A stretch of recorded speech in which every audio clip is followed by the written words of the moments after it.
How's it going, everybody? Thank you for watching another video. So I just got done watching John Lewis's funeral, and man, was I treated to a bunch of great eulogies from 3 past presidents to a bunch of civil rights members. So if you've been asked to do a eulogy and you're a little bit shaky, don't worry. I got some tips that's gonna help you out.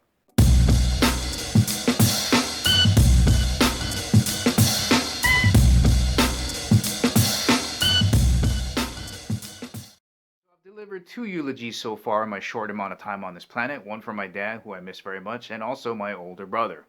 Now you got to remember, eulogies are kind of weird, right? The pressure's on. It's a very awkward topic. Someone's passed away, and maybe the family's asked you to get up and say, "Hey, can you share a little bit about what you knew about the person that passed away?" And the questions start to come on, like, "Am I going to be able to keep my composure? What happens if I break down?" Because we've all seen it, people just hyperventilating up there during a eulogy.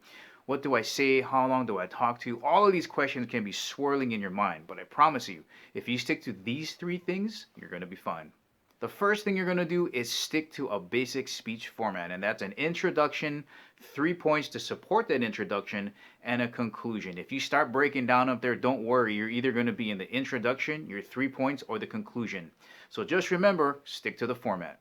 Second thing is, you got to remember as you're setting up your outline for your speech that it's all about the person that passed away. It's not about how much you're going to miss them and how much they meant to you and all that other stuff. It's all about the memory of that person, not even about how much the family's going to miss them. So as you're starting to outline it, yes, you're going to tell stories about, how fun it was to hang out with this person and what you learned from them, but it's not about the relationship between you and that person. It's all about telling people about that person. So remember, as you're outlining, it's all about that person. And the last thing you want to pay attention to as you're practicing your speech is your pace and your tone. The format that I'm giving you guys is going to set you up for a good 10 to 15 minutes of solid material. You want to make sure that you keep it moving, you keep it interesting. It's very light, it's very agile, it doesn't get too heavy, and you're not letting the air out of your room. All right, let's run through their introduction. You're going to get up there and be like, "Hey, everybody, my name is Kimo. Thank you, everybody, for showing up today, and my condolences to the family. I'd like to again express my appreciation for letting me come up here and share a little bit more about John." So for those of you that don't know me, I've known John his entire life. We went to grade school together, intermediate, high school, college. We ended up working in the same place. I was the best man at his wedding, all 3 of them. And I've learned a lot of great things from him. He's a great, loyal friend, his great sense of humor, and his ability to always want to go above and beyond.